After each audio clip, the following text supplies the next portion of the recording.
Irmãos, vamos abrir cada um a sua Bíblia, né? Em segundo livro de Samuel, capítulo 6, lá no Antigo Testamento, né? Primeiro Samuel, na verdade é segundo livro de Samuel. Primeiro Samuel fica depois de Ruth, né? Gênesis, Êxodo, Levítico, Números, Deuteronômio, Josué, Juízes, Ruth, 1 Samuel, 2 Samuel, 1 Reis, 2 Reis, 1 Crônicas, 2 Crônicas. Então vamos lá. Segundo livro de Samuel, capítulo 6. Vou estar orando enquanto os irmãos que estão achando. Pai, usa-me conforme a tua vontade, de acordo com a palavra que o Senhor colocou no meu coração, para que a tua igreja continue sendo edificada por meio da palavra oficial da noite agora, em nome de Jesus Cristo. Amém. E graças a Deus. Diz assim: quem puder se colocar de pé, quem não puder pode ficar sentado, tá bom? Segundo Samuel capítulo 6, versículo em diante, diz assim, Tornou Davi a juntar todos os escolhidos de Israel em número de 30.000, disposto e com todo o povo que tinha consigo, partiu para Baalá de Judá, para levarem de lá para cima a arca de Deus, sobre a qual se invoca o nome do Senhor dos Exércitos, que se assenta acima dos querubins. Puseram a arca de Deus num carro novo e a levaram da casa de Abinadab, que estava no outeiro de Uzá, e Aiô, ou melhor dizendo, no outeiro, ponto e vírgula, e Uzá e Aiô, filhos de Abinadab, guiavam o carro novo. Às vezes a gente tem que respeitar a pontuação, porque quando a gente atropela os pontos, né, a leitura ela ganha um sentido diferente. Verso 4: levaram-no com a arca de Deus da casa de Abinadab, que estava no outeiro, e Aiô ia adiante da arca. Davi e toda a casa de Israel alegravam-se perante o Senhor com toda sorte de instrumentos de pau, de faia, com harpas, com saltérios, com tamboris, com pandeiros e com símbolos. Quando chegaram à eira de Nacon, estendeu Uzá a mão à arca de Deus e a segurou, porque os bois tropeçaram. Então a ira do Senhor se acendeu contra Uzá, e Deus o feriu ali por esta irreverência, e morreu ali junto à arca de Deus. Desgostou-se Davi, porque o Senhor irrompera contra Uzá, e chamou aquele lugar Pérez Uzá até o dia de hoje. Temeu Davi ao Senhor naquele dia e disse: como virá a mim a arca do Senhor? Não quis Davi retirar para junto de si a arca do Senhor, para a cidade de Davi, mas a fez levar à casa de Obed-edom, o geteu. Ficou a arca do Senhor em casa de Obed-edom, o geteu, 3 meses, e o Senhor o abençoou e a toda a sua casa. Amém. A igreja pode se assentar.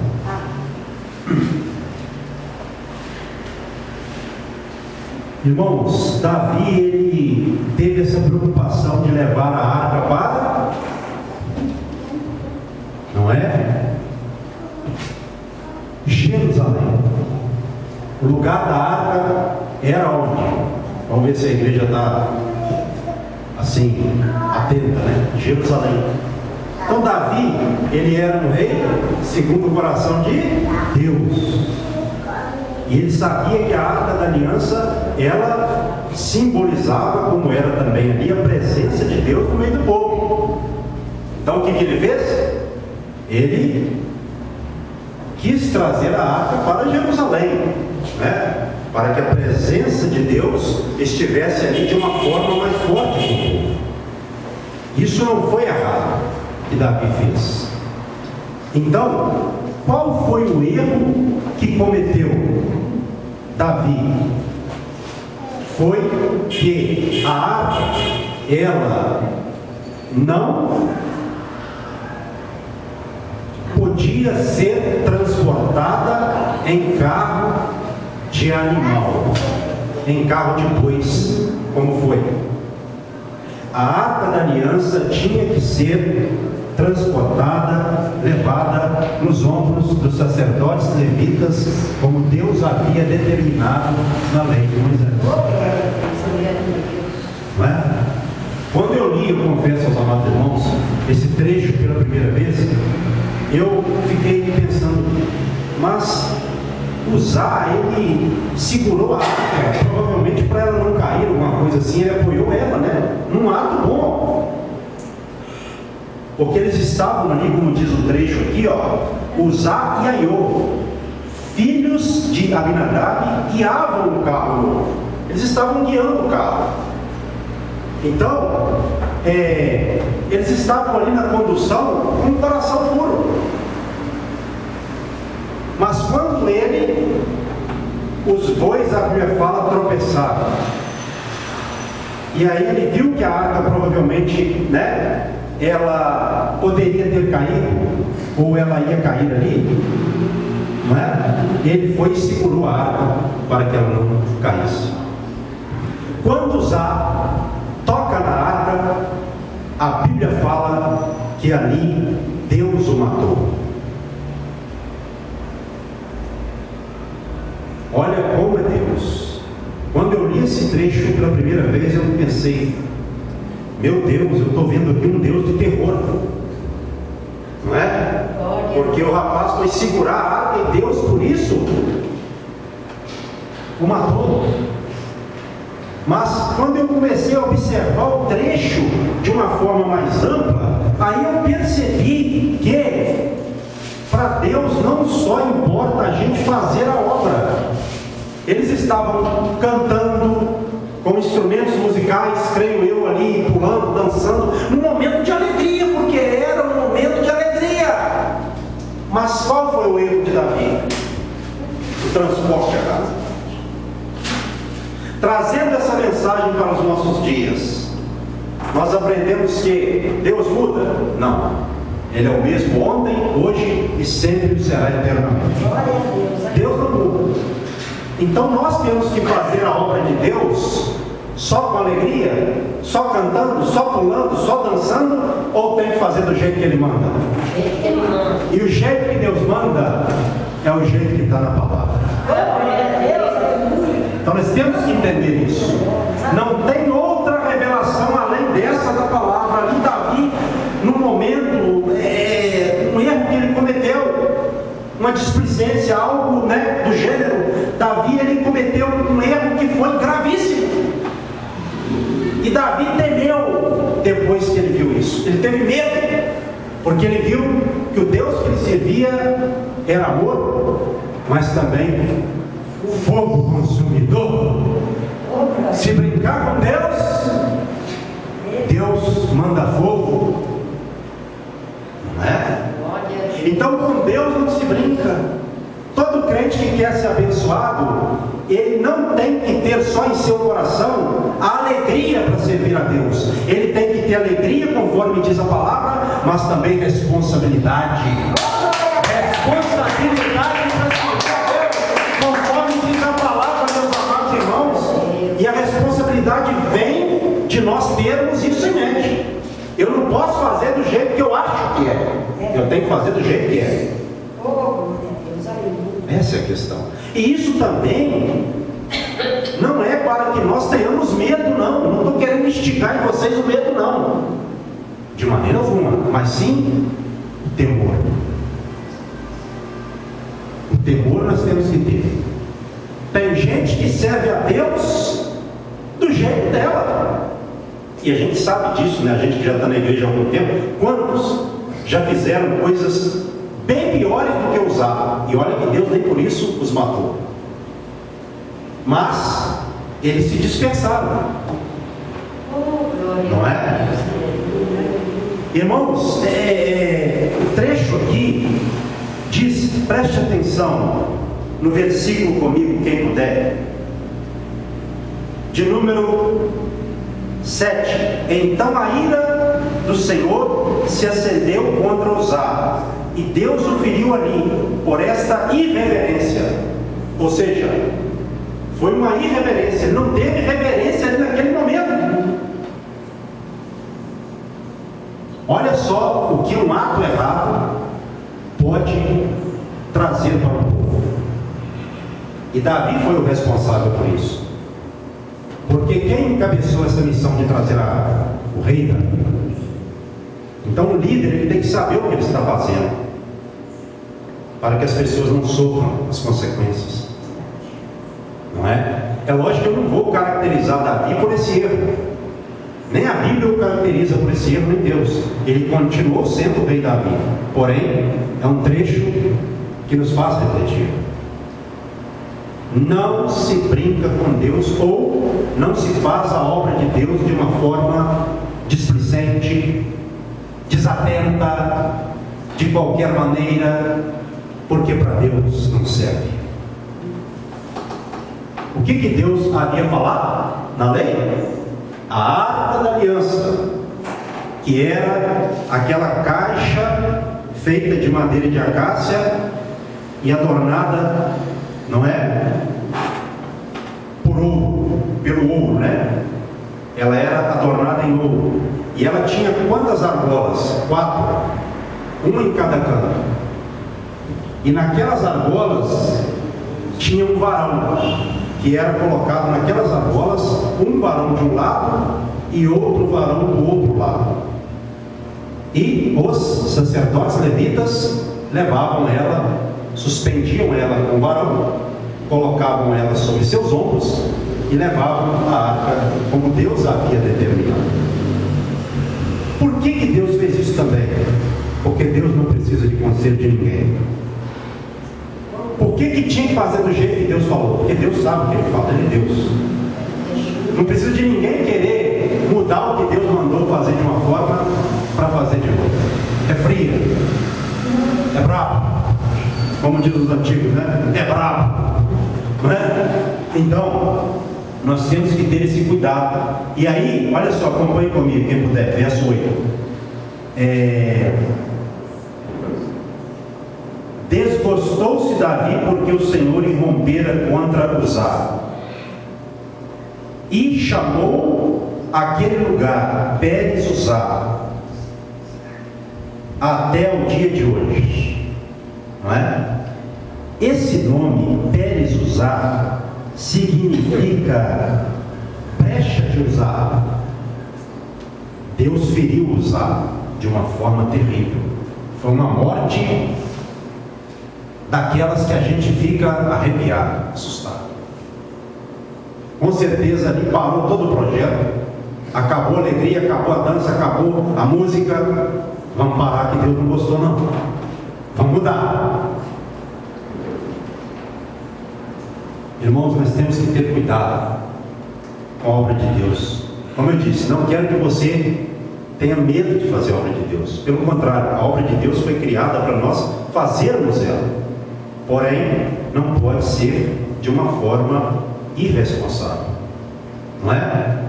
Temos que ter esse cuidado. E o versículo de número 9 diz assim, ó: temeu Davi ao Senhor naquele dia e disse: como virá a minha arca do Senhor? Ele teve medo e disse: como virá a minha arca de Deus? Como eu trarei a arca de Deus para Jerusalém? Verso de número 10. Não quis Davi retirar para junto de si a arca do Senhor, para a cidade de Davi, mas a fez levar à casa de Obed-edom, o geteu. Ficou a arca, verso 11, do Senhor em casa de Obed-edom, o geteu, 3 meses, e o Senhor o abençoou e a toda a sua casa. Interessante, né? A arca era o quê? A presença de Deus no meio do povo. Então, se eles lidassem com a arca da aliança de forma correta, eles seriam abençoados. Para Uzá foi morte, mas para Obed-Edom foi bênção para ele e toda a sua casa. Porque quando nós tratamos das coisas de Deus de forma correta, recebemos com um coração puro, sincero, e fazemos para Deus, é sinônimo de bênção. É sinônimo de bênção. A salvação de Deus nessa noite. Aleluia! A arca ficou 3 meses, por espaço de 3 meses, na casa de Obed-Edom, e o Senhor o abençoou e a toda a sua casa. Então, quando nós lidamos com as coisas de Deus de uma forma consciente, reverente, Deus abençoa. Amém. A irreverência traz até morte. A irreverência. E a reverência traz vida e bênção. Não é? Nós aprendemos aqui nesse trecho. Vamos agora dar uma meditada aqui a partir do verso 12. Eu não li não. Então, avisaram, do mesmo capítulo 6, verso 12, a Davi dizendo: o Senhor abençoou a casa de Obed-Edom e tudo quanto tem, por amor da arca de Deus. Foi, pois, Davi, e com alegria fez subir a arca de Deus da casa de Obed-Edom, a cidade de Davi. Sucedeu que quando os que levavam a arca do Senhor tinham dado 6 passos, sacrificava ele bois e carneiros cevados mortos. Aí eles fizeram diferente, eles aprenderam a questão. Eles deram 6 passos e sacrificaram bois e carneiros cevados. Alguns dizem que a cada 6 passos que eles davam, eles faziam o sacrifício. Eu acho isso assim meio exagerado. Eu creio que, eu prefiro ficar com o entendimento que eles deram 6 passos, fizeram os sacrifícios e continuaram diretamente. Aí eles foram de uma forma diferente. Da primeira vez Deus matou, da segunda Deus abençoou. Eita glória, hein? Como Deus é bom, né? Eles corrigiram. Dessa segunda vez a arca foi sobre os ombros dos levitas, sacerdotes ou sacerdotes levitas. E aí Deus abençoou. Glória a Deus. Irmãos, às vezes eu vejo algumas pessoas fazerem a obra de Deus de uma forma errada. Às vezes a gente vê, não é que a gente fica vendo isso, não. A gente vê porque é normal, você está num lugar e vê uma coisa, você vê uma coisa boa, vê uma coisa ruim. Eu não fico procurando defeito, quem me conhece sabe isso. Eu gosto de olhar a bênção. Porém, quando algo em detalhe, a gente tem que acertar, porque o que está errado, Deus quer que seja consertado, né? Então, fazer a obra de Deus da forma correta, como diz a Bíblia, é sinônimo de bênção. E fazer a obra de Deus da forma contrária com relação à Bíblia, é sinônimo de quê? Juízo, castigo, né? Verso 14, vamos continuar acompanhando aqui. Davi dançava com todas as suas forças diante do Senhor, e estava cingido de uma estola sacerdotal de linho. Assim Davi, com todo Israel, fez subir a arca do Senhor com júbilo e ao som de trombetas. Verso 19, ou melhor dizendo, 16. As vistas já não são as mesmas, né? Ao entrar a arca do Senhor na cidade de Davi, Mical, filha de Saul, estava olhando pela janela e vendo o rei Davi, que ia saltando e dançando diante do Senhor, e o desprezou no seu coração. Vamos parar aqui um bocadinho. Então, quando Mical, que era mulher do rei Davi, filho do rei Saul, viu Davi ali com aquela estola sacerdotal. A estola sacerdotal era tipo um manto, era uma roupa curta, certo? Isso não quer dizer que Davi estava com essa roupa curta, não. A estola era curta, ele não estava só com ela, Ele estava com ela, provavelmente com outra roupa por baixo. Mas ele estava dançando, e muito alegre, porque era um momento de alegria. E sua mulher, em vez de se alegrar com ele, viu aquilo e o desprezou em seu coração. Qual que é o ensinamento para nós? Às vezes, Deus está usando alguém na igreja. Eu não estou falando de carnalidade, existe isso, né, uma música, mas não se existe também. Existe o erro, mas não estou falando disso, estou falando do certo agora. Quando uma pessoa está sendo usada por Deus. Tem pessoa que, em vez de dar glória a Deus, fica desprezando no coração. Cuidado, sagrado. Daqui a pouco nós vamos chegar lá para ver qual foi o fim de Mical. Mas a gente tem que vigiar, porque aquele era o momento de Deus. Davi estava dançando e se alegrando no Senhor. Ele não estava ali na carne, ele estava no espírito. E sua mulher o desprezou. Temos que ter cuidado com essa situação, para que não desprezemos o próprio Deus, ou algo vindo do próprio Deus. E não fica barato não, daqui a pouco a gente vai chegar lá.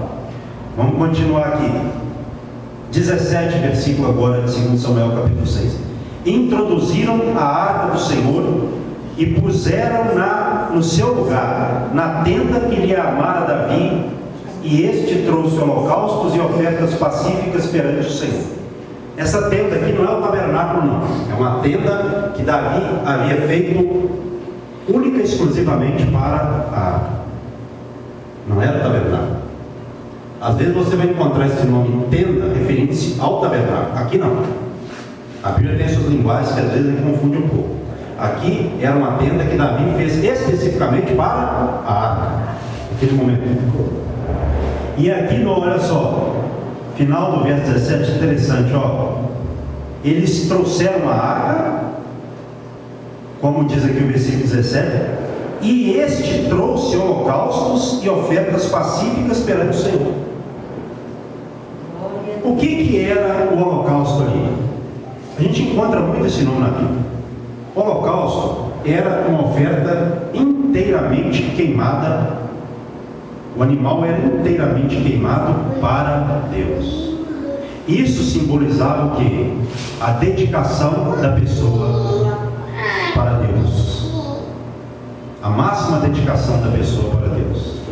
Então, o significado do holocausto é esse. E esse outro sacrifício, ou essas outras ofertas pacíficas, o que significa oferta pacífica? É uma outra oferta. A oferta pacífica era uma oferta que significava, provavelmente, a paz entre a pessoa e Deus, que faz com que a pessoa tenha uma verdadeira paz no coração. Entendeu? Ele fez essa oferta, ou eles fizeram. Davi aqui fala, né, como está no trecho, essas ofertas foram feitas pacíficas, porque elas simbolizavam isso. Nesse momento, houve paz no coração do rei Davi. No primeiro momento, houve medo. Ele temeu, ficou com medo porque o erro foi cometido. Mas na segunda vez, houve o quê? Paz. E para que nós tenhamos paz no coração, irmão Jesus,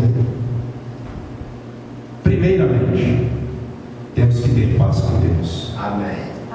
Olha só o significado da oferta pacífica. Tem muita gente que às vezes fala assim: eu não tenho paz na minha vida. Vira e mexe a gente encontra alguém falando assim, né? Eu não tenho paz na minha vida. Eu não sei o que é isso. Mas por que não tem paz? Porque não procura primeiro ter paz com Deus.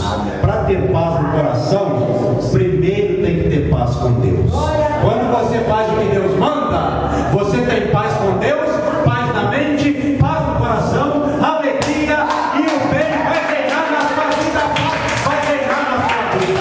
Olha que momento, era um momento de paz agora. Agora era um momento de paz.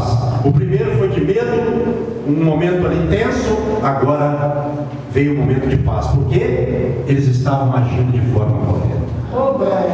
Porque ninguém que não faz o que é correto, ninguém terá paz. A paz só pode vir para o coração da pessoa se ela fizer o que é correto. E o correto para nós é o que está na palavra de Deus. O resto é conversa, não é? Vamos continuar aqui. Versículo de número 18.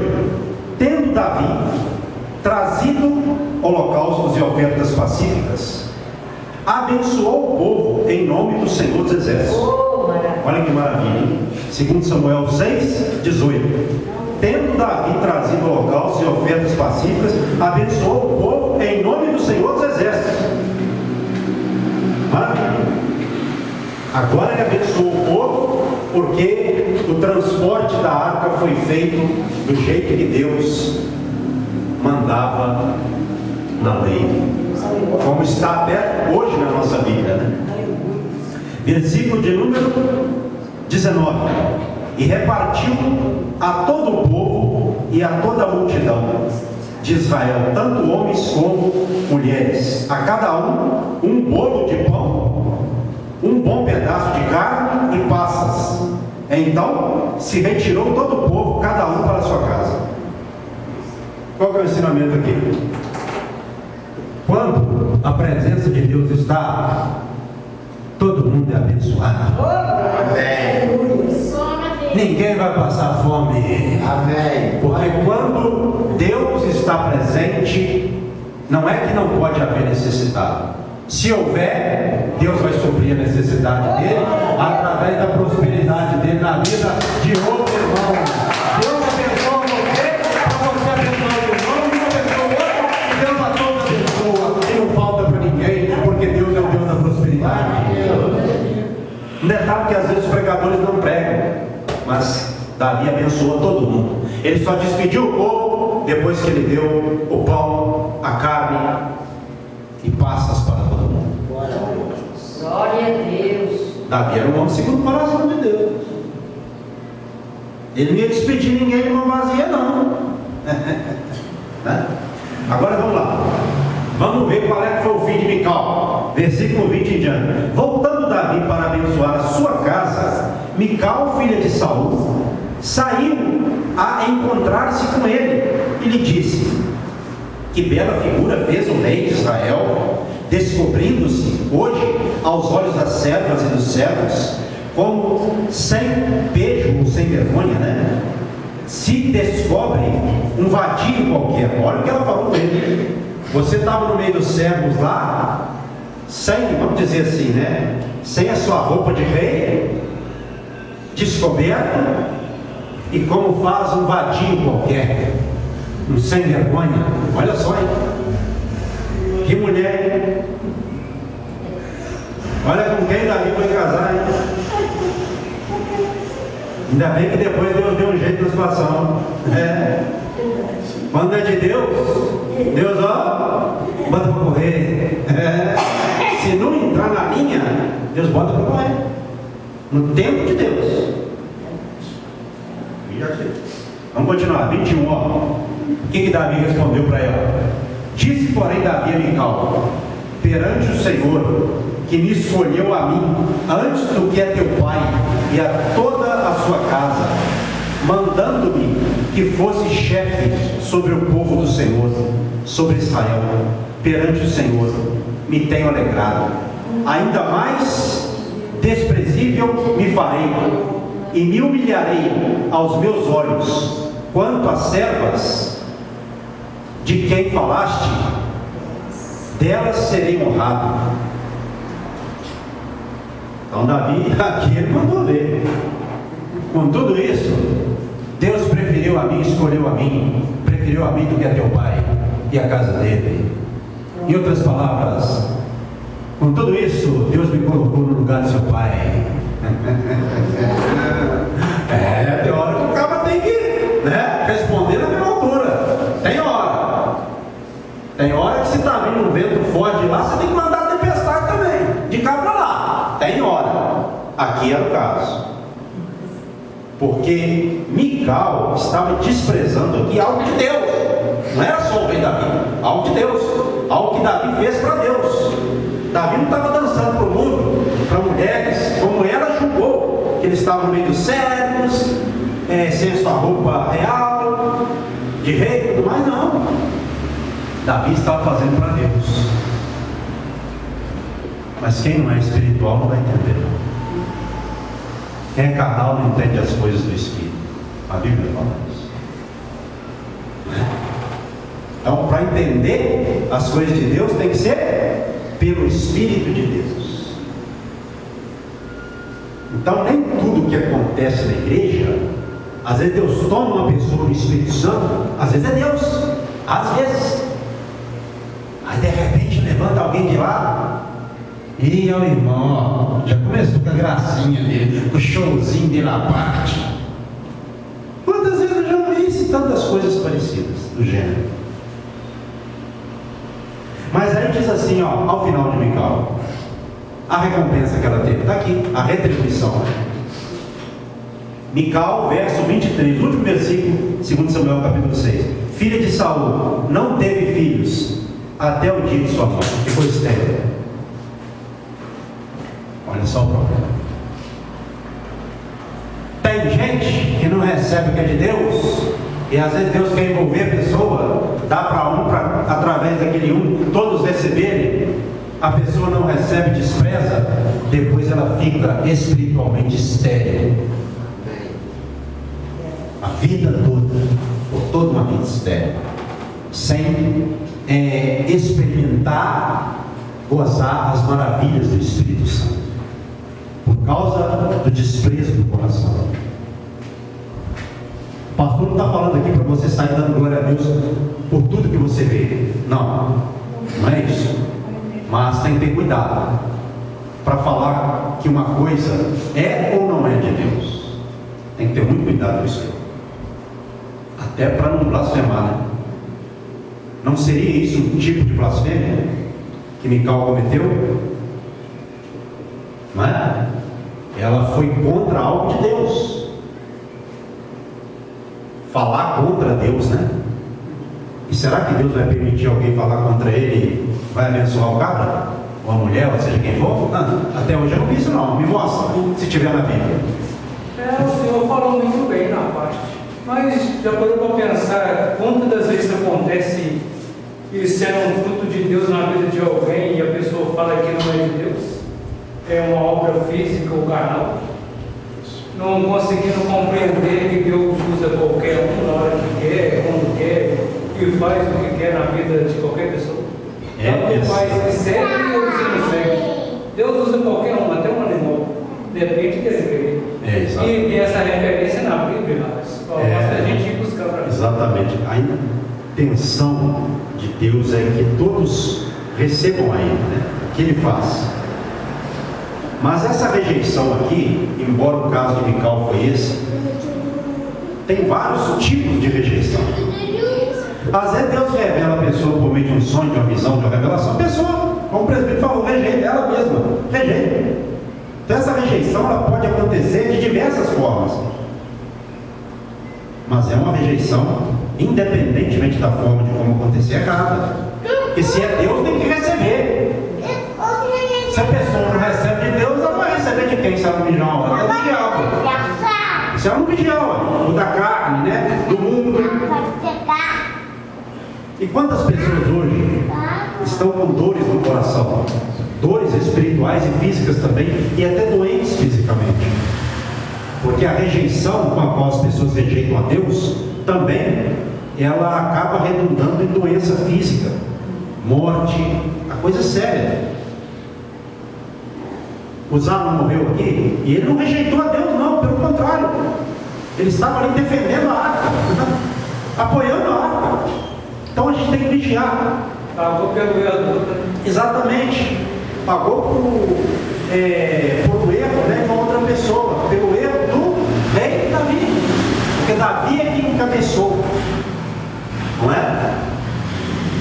E ali ninguém também, pelo menos eu não tenho de memória agora, não tenho de memória, nem aqui em 2 Samuel, nem em Crônicas, que registra também o mesmo fato em Crônicas, né?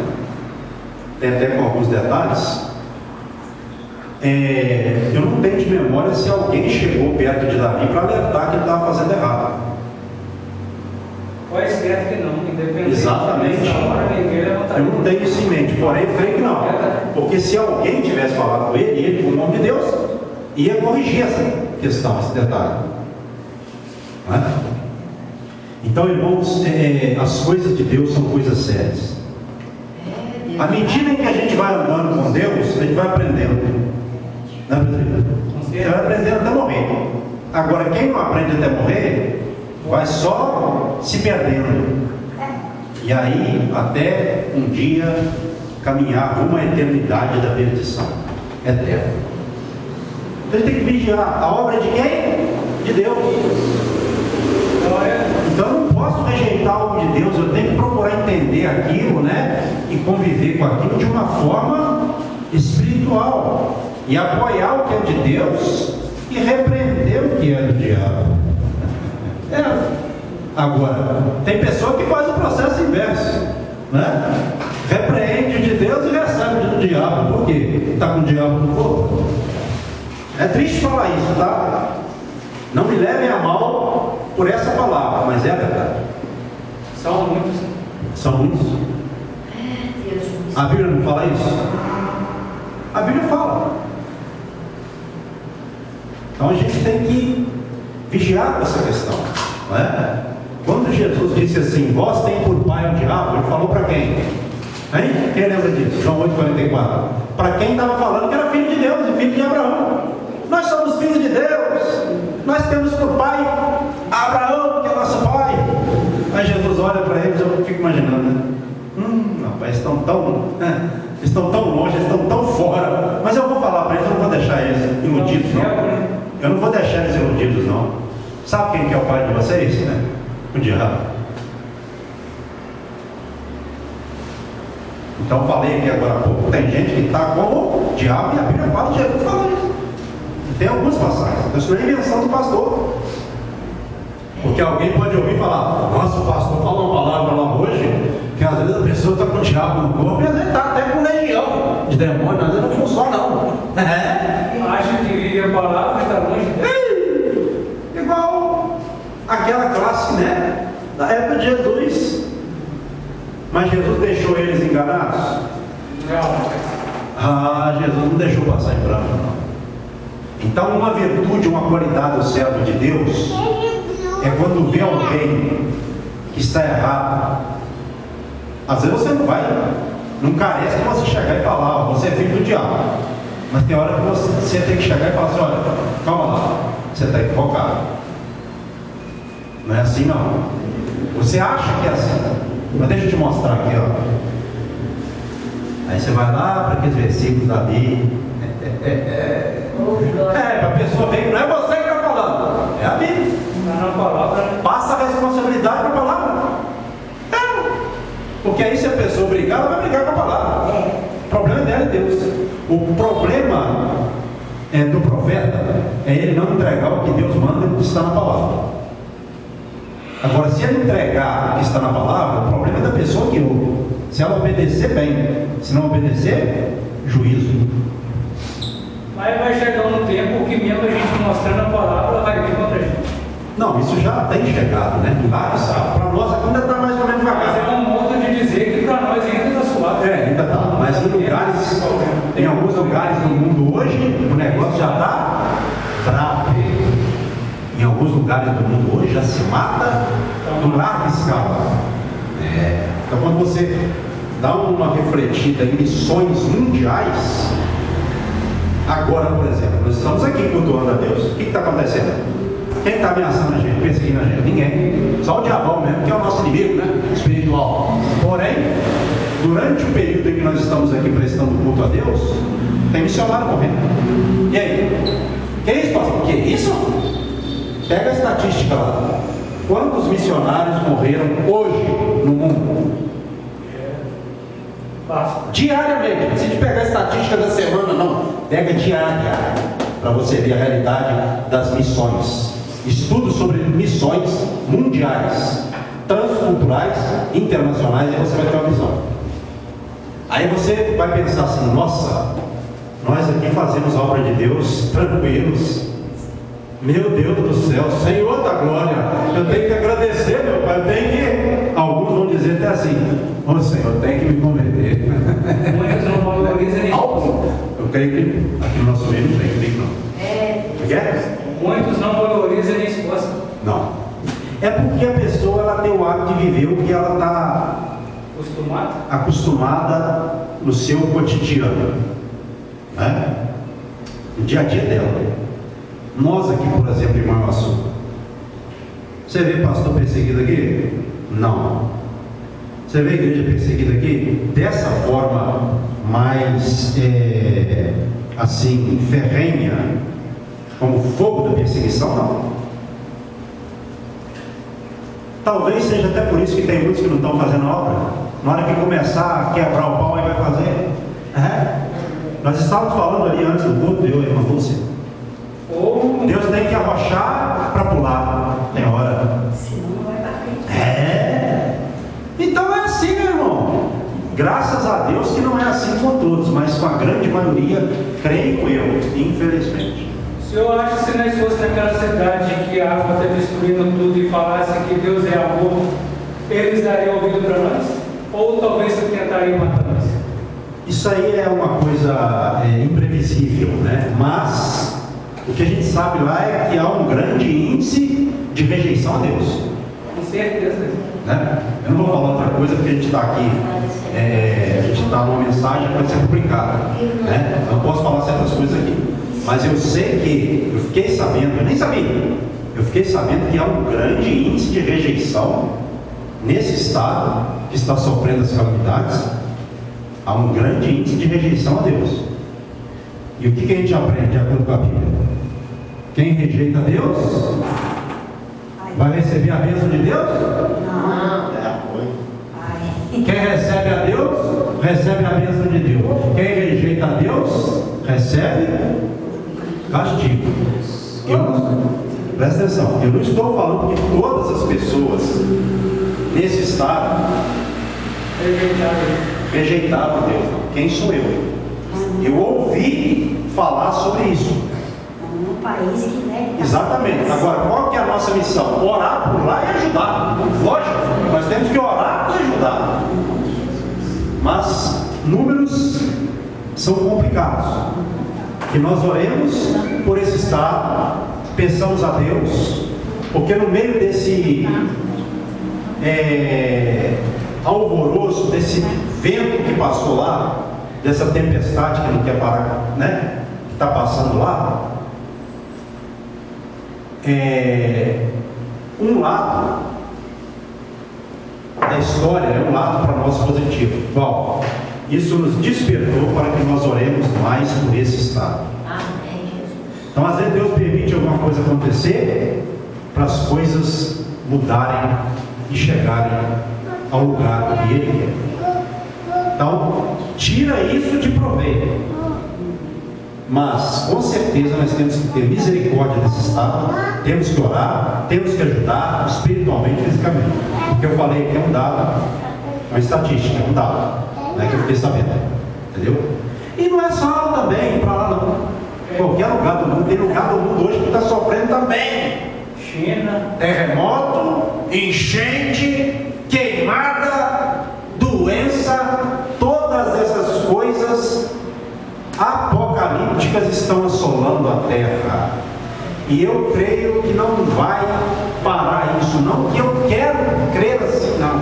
Eu creio porque a Bíblia diz assim. Mas fica para nós o que? Um despertador de maneira. Glória a Deus. No meio da pandemia, no meio da dengue, no meio de enchente, tragédias em todo mundo, Deus tem nos abençoado. Porque nós temos guardado a palavra de Deus. Por isso Deus tem nos abençoado. Então que nós que temos sido abençoados, oremos por essas pessoas. Ajudemos essas pessoas para que elas conheçam, as que ainda não conhecem a verdade, e sejam pela verdade verdade da palavra libertadas, porque só a verdade pode libertar. Sim, Jesus. O resto é uma libertação momentânea, passageira, eterna, só da palavra. Amém, Jesus. Se coloque sobre seus pés nesta noite. Irmãos, vamos continuar orando. Ontem, eu e o amado presbítero Luciano estivemos mais uma vez, graças a Deus, ali no hospital. E nós temos feito a obra ali, né, presbítero? É lógico que a gente vai aprendendo a cada dia, o Espírito Santo vai guiando a gente, né? Mas a gente tem procurado ali levar o Evangelho do Reino, que é o Evangelho da salvação e da condenação. Se receber salvação, se não receber condenação. Nós temos procurado, com a sabedoria de Deus, a levar essa mensagem. Do ir de pregar e quem crê e for batizado será salvo, quem porém não crê será condenado. Nós temos procurado fazer isso. Então vamos orar para que Deus nos dê graça, para que nós continuemos ganhando almas para Jesus e para que almas também venham para esta igreja. Não é para o pastor Vinícius, não. Eu sou uma alma desta igreja. Esta igreja não é minha, é de Jesus que a comprou com seu sangue. Eu sou servo, mas eu, se sou salvo, eu tenho que querer que outros sejam também. Um salvo vai querer pregar a salvação, né? Até um rapaz colocou uma frase lá no grupo, um pastor, e a frase ela diz o seguinte, no trecho final dela, né, na parte B dela, fala assim, eu vou falar com as minhas palavras, né? Se você não está querendo que outras pessoas vão para o céu, possam ir para o céu, talvez você mesmo não esteja indo para lá. Eita glória! É verdade ou não é? Deixou essa mensagem lá. Aí eu fui obrigado a bater continência e comentar. Porque uma pessoa que não tem vontade de passar a salvação para as outras, será que ela está salva? Será que ela está indo para lá? Estranho isso, né? Agora é lógico que cada um tem um chamado, né? Quer dizer que você tem que pregar, às vezes você não tem esse dom de pregar lá fora, mas Deus te dá uma graça para convidar. Tem pessoa que Deus usa que nem sabe ler, que Deus usa para povoar uma igreja, Deus dá graça. Aí a pessoa é usada, traz membros para a igreja e o pastor pastoreia. Mas quem ele usa primeiro nesse sentido? De trazer aquela pessoa, que às vezes ninguém dá nada para ela. Mas quando ela chama as pessoas para que elas possam vir para a igreja, as pessoas elas ouvem. Deus deu uma graça. Nós precisamos da graça de Deus. Cada um, seja cantor, pregador, obreiro, quem for, todos precisam da graça de Deus. Sem a graça de Deus nós não vamos fazer nada. É só coisa humana. Nós precisamos da graça. Porque a graça significa que quando você fizer, o Espírito Santo vai tocar pessoas. Pessoas vão se converter. Pessoas vão ouvir o que você está falando, vão receber, vai ir para o céu, o mesmo céu que você está indo para lá. Amém. Glória a Deus. Então, se nós não tivermos esse sentimento, tem alguma coisa errada. Ouvi o pastor falando, não tem tido esse sentimento não, mas vou passar a ter, porque tem que ter. Santo Espírito. Porque senão, nós vamos pregar aquele evangelho, se você for para a igreja, Deus vai restaurar seu casamento, hein? Aí a pessoa vai para a igreja só para restaurar o casamento. Não que eu diga que isso está totalmente errado, mas se for só para restaurar o casamento, está errado. Só está buscando, né? A pessoa própria, né? Rapaz, estou precisando de um emprego. Aqui, se você for para a igreja lá, tem certeza que você vai arrumar um emprego. Aí a pessoa vai para arrumar um emprego. Tudo bem, mas se só ficar no emprego, ela vai arrumar um emprego e vai embora, porque ela não veio com Jesus Cristo. E quantas pessoas, né? Pastor, pastor, primeiro salário meu, vou entregar o dízimo para a igreja, e vou dar 2 dízimos, pastor. Estou dando um exemplo aqui. Talvez vocês conheçam alguma história parecida. Amém? Vamos orar. Todo mundo orando. Deus vai e abençoa. Abençoou, o irmão sumiu, tomou do rio. E ainda passa na rua depois e ainda fala assim: ô pastor abençoado, a paz, varão, dá bênção lá, hein? Continua orando por nós. Então, irmão, tem que vigiar, né? Porque o mesmo Deus que dá é o que tira. Verdade. E às vezes a tirada é doída, hein? O cabra geme, mas geme no lado. Que a pessoa faz compromisso com Deus e acha que está enganando a Deus, né? Vou passar a perna. Não passa nada. Ninguém passa a perna de Deus, não. O pastor não vai sair correndo atrás da pessoa que fez. Eu nunca vou sair correndo, está errado também. O problema é da pessoa, né? Agora, o pastor pode avisar, se for o caso, não vigia, você fez o voto, né?